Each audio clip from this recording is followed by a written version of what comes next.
Our greatest and most powerful motivator, this is our fitrah, this is our design, is love.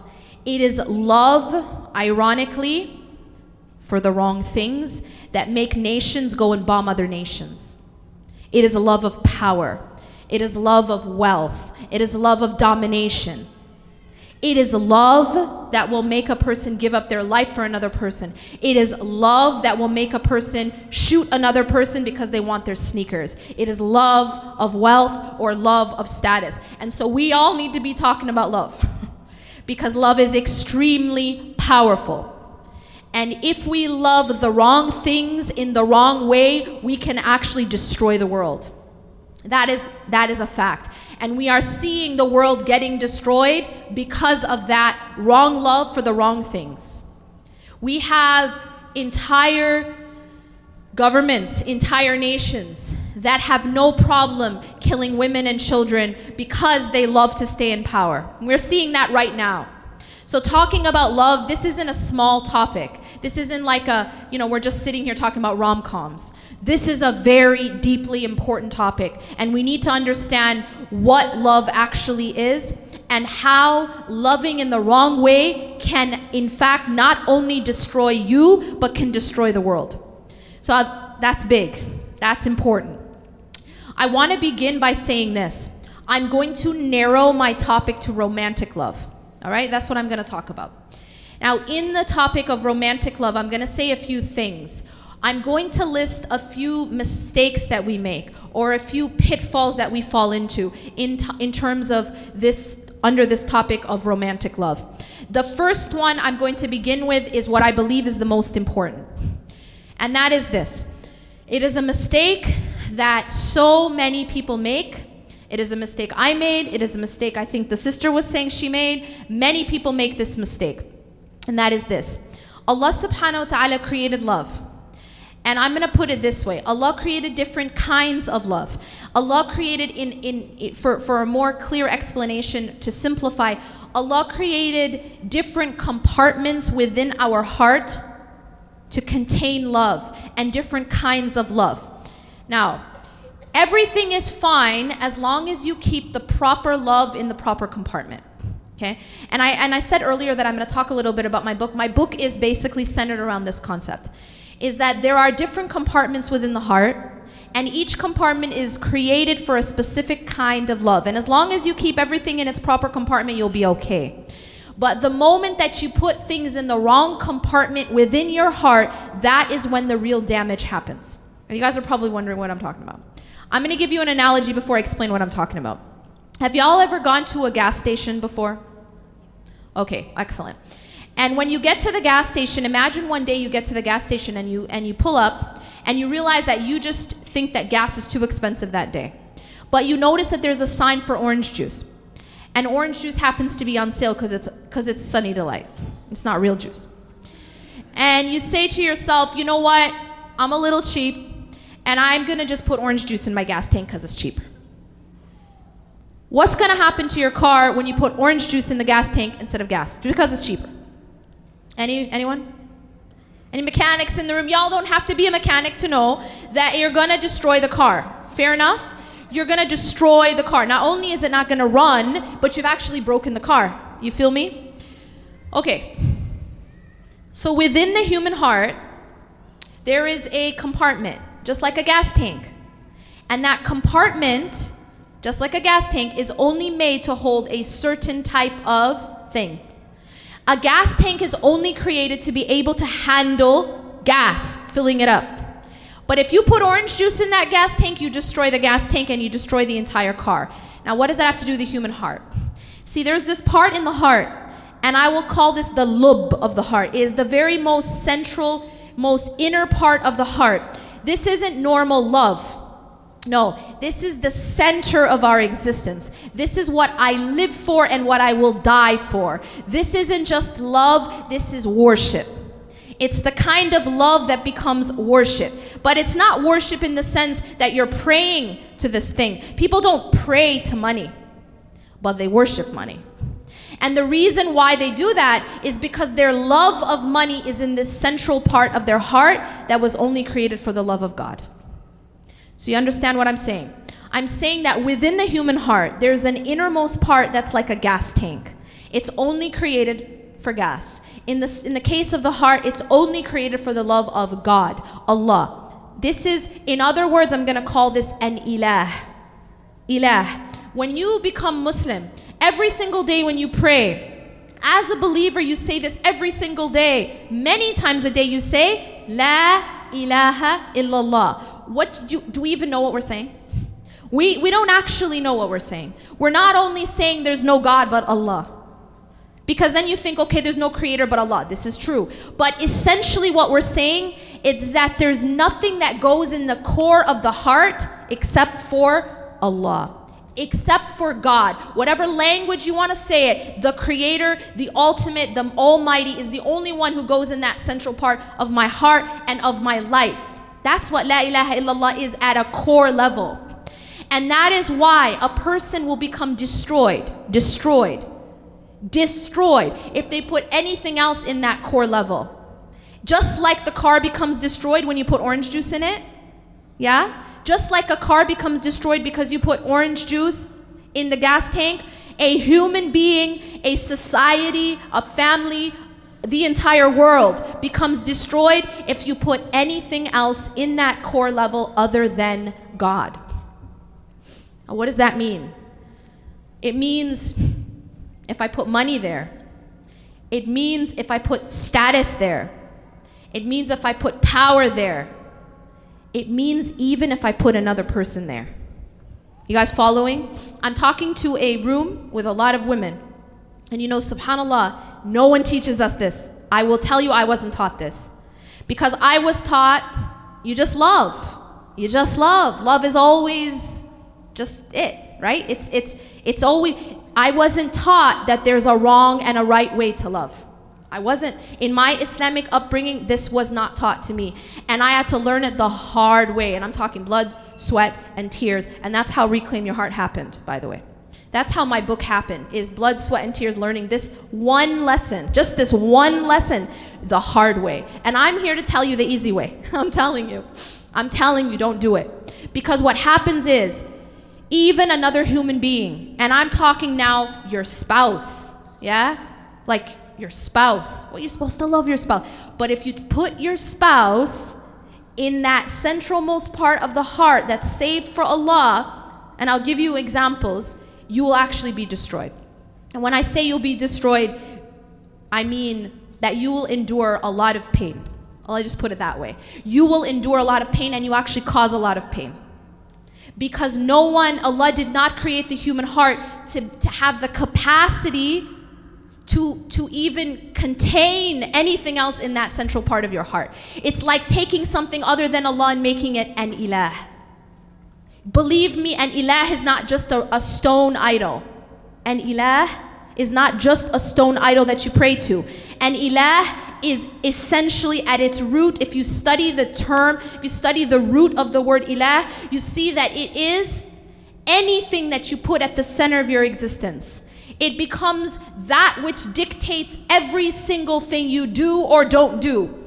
It dictates why you live, why you die. It dictates how you act and how you don't act. An ilah is a master. An ilah is a master.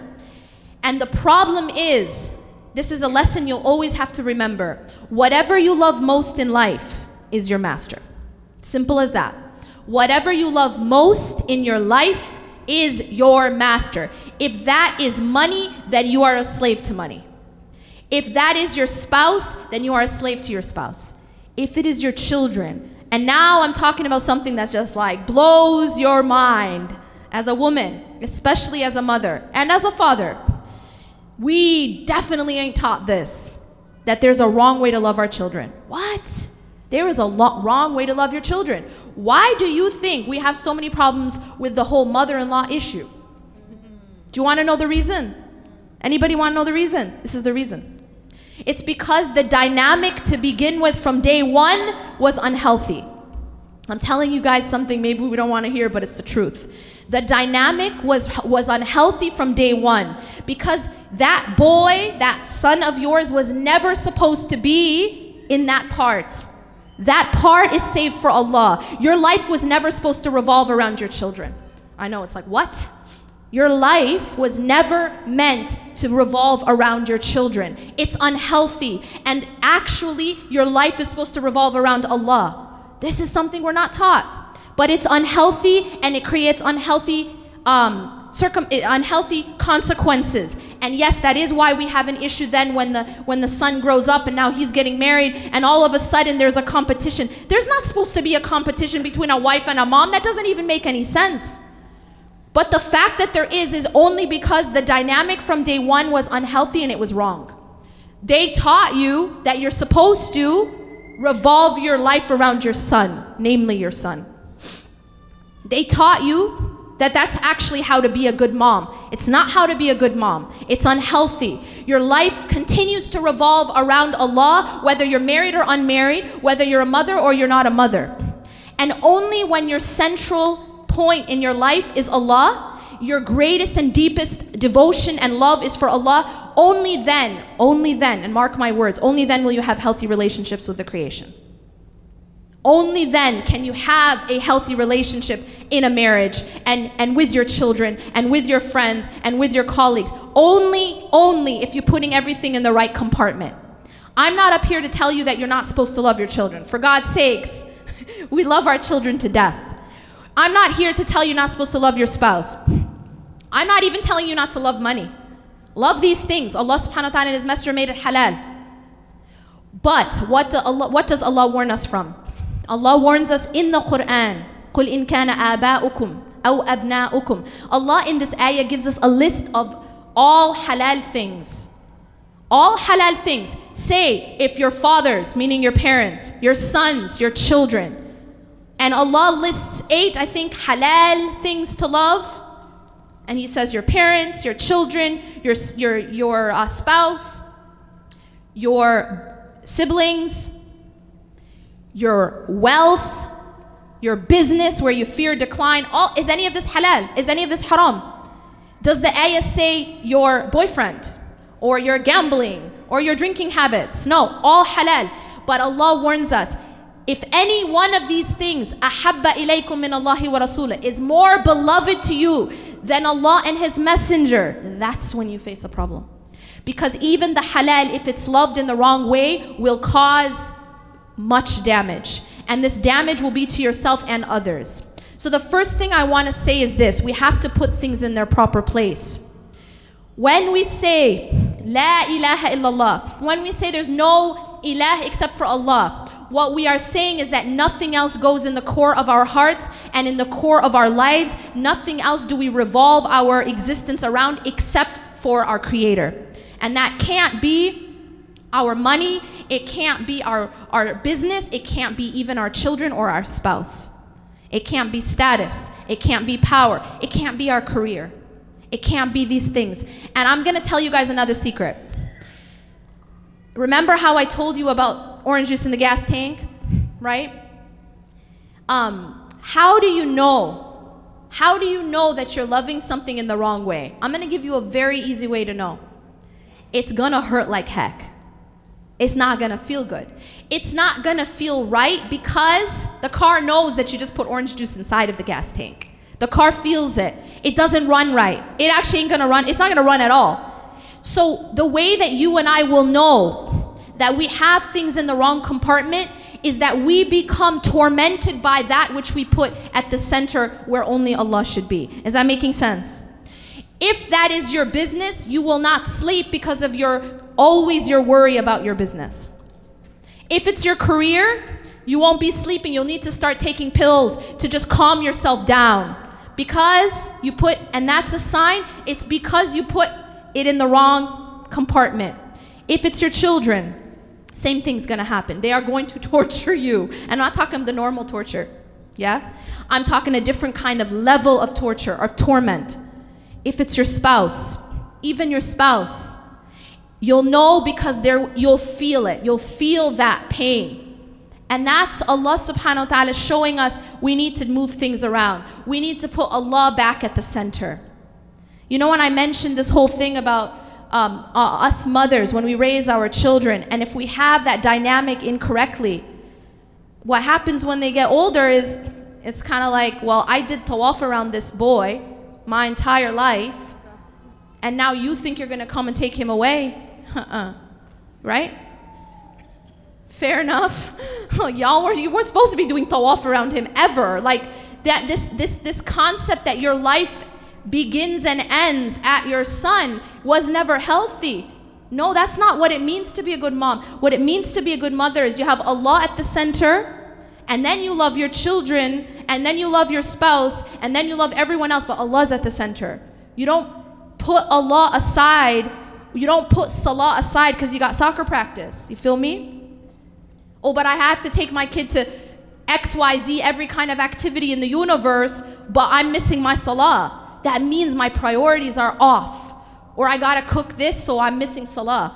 That means that my priorities are off. And you're gonna find this. If someone that you love doesn't like your hijab, doesn't like it, doesn't look nice, someone you wanna marry, right? Or someone that you're already married to doesn't like your hijab, well, now it's a question, what's at the center, right? Because you're being actually told to choose. We have to make sure that we have the right thing at the center. If it is not Allah and His Messenger, we suffer, and then we make others suffer. So that's the main thing I want to emphasize. And I actually don't have time to get to the other points because I had less than 20 minutes to talk about love. But I will say this very quickly. I do go into more detail about all this in my book, but something else I want to say quickly, and I won't have much time to emphasize it. Some other pitfalls we fall into when it comes to romantic love.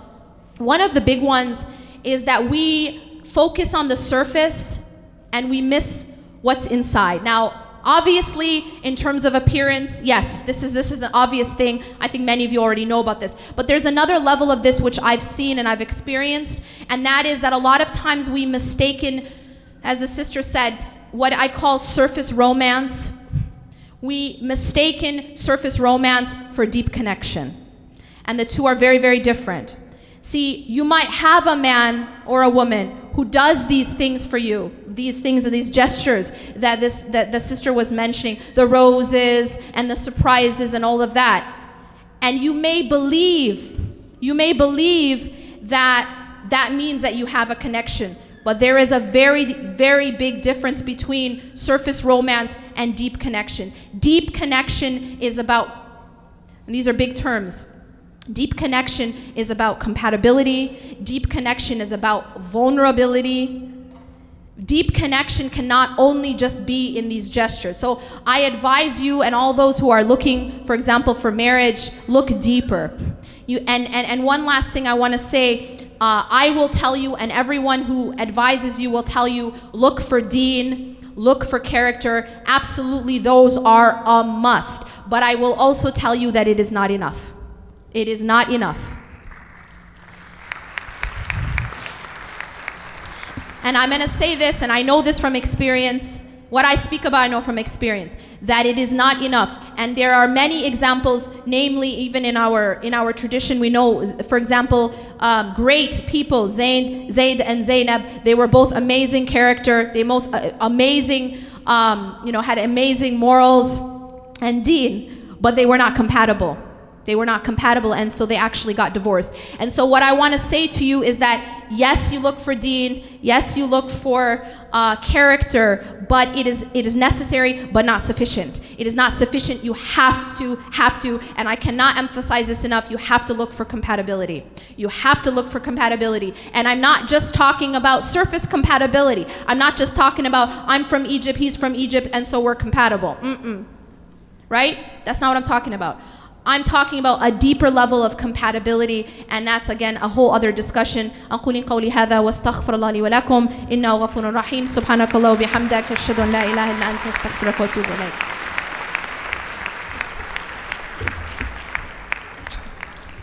Jazakallah khair. Very inspiring words, and a lot of questions that came from them. A lot of questions, thank you. But with that being said, please don't hold your hopes really high in me asking your questions, because there are a lot. Some of the questions were answered through the talk, so I might not go back to those. And some of the questions are going to be paraphrased to include multiple questions. So our first question is, how do you put Allah back at the center of your heart? Okay, great question. Next time we shouldn't only have 20 minutes, right? This is a huge question. But I'm going to give you guys the shortest answer I can think of, okay? So in order to take care of the body, we have certain needs, all right? Everybody knows them. One most essential need for a body is what? Before water. You can live for a few days without water, but what can't you live with? Oxygen, folks. You cannot live more than a few minutes without oxygen, okay? Or seconds. Oxygen is essential for you to stay alive physically. You also need spiritual oxygen to stay alive spiritually. The spiritual oxygen is your salah. You cannot have any relationship, you cannot claim to have a relationship, a true deep relationship with your Creator if you aren't praying, and you aren't praying on time. And that's a fact, and that's just like a fact. You have to pray, and you have to pray on time, and that's the foundation of your relationship with Allah. That's why it's the first thing you're asked about on the Day of Judgment. As the Prophet ﷺ said, if it's in order, then the person will have succeeded, and if it's not, the person will have failed. The salah is number one. That's your oxygen. It's keeping you alive. Same way, if you don't say, you know what, I'm really busy today, I'm studying for an exam, so I'm going to breathe tomorrow. You don't say, I'm going to breathe tonight because I'm on Facebook or I'm at the mall. Like, it doesn't work out like that. Or I'm in a meeting, a very important business meeting, so I'm just going to breathe in a few hours. You feel me? You can't do that physically. You know you can't do that because you'll die. And it's the same thing spiritually with your salah. You will not survive unless you are taking the oxygen spiritually of the salah, and make sure it's on time. If I gave you a prescription as a doctor and said, ma'am, I'm very sorry, you're very ill and you need to take this medicine, or sir, you need to take this medicine, it's keeping you alive, but you have to take it 5 times a day at certain times.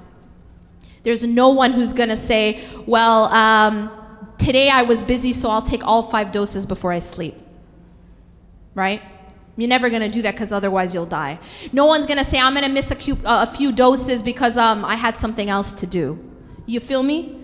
So I said the essential thing is your salah. And the more that you can solidify your salah, the more you will solidify your relationship with Allah. The salah, first step is doing them and doing them all on time. And then the second step is trying to work on your khushu'ah, on your concentration. And one of the biggest parts of learning and building the concentration is learning the meaning of what you're saying.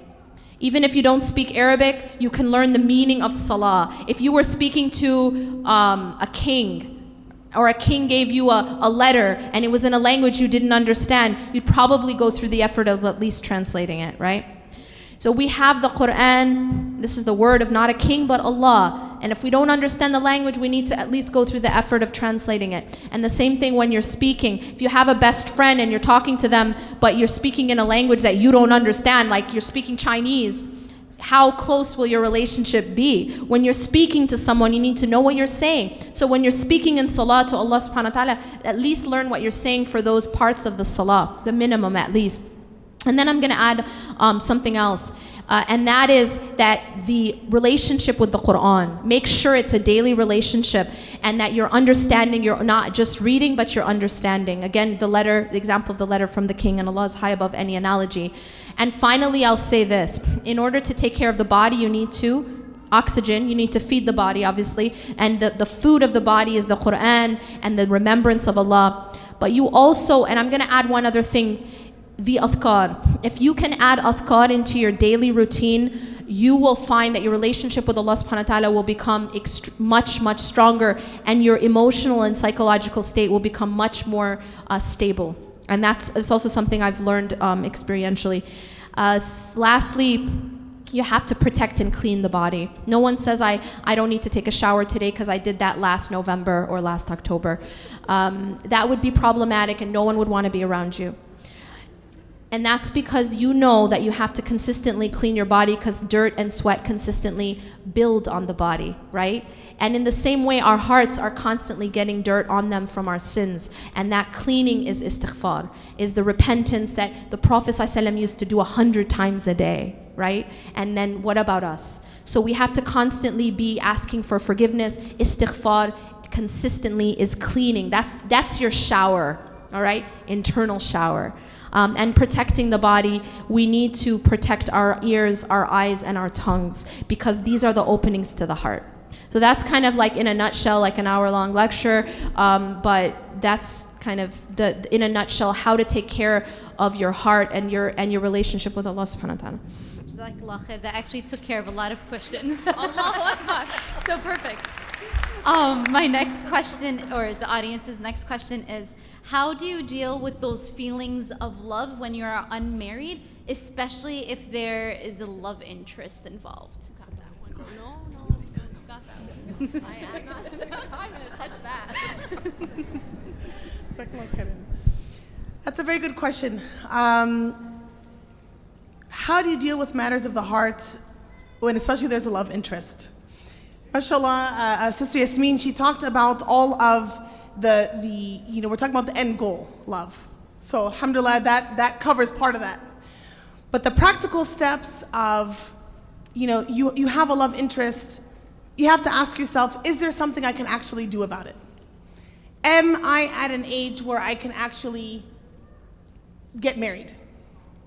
Is the person that I love or have a love interest in, is he or she at an age where they can get married? Is this something that's feasible? If it's somebody, it's not. If you're in a situation where it's not feasible because of age or because of whatever, then it's okay. Number one, I should say, it's okay that you think somebody is special, that you have a crush on them. That's normal, right? But that second question is extremely important. Is there anything I can do about it?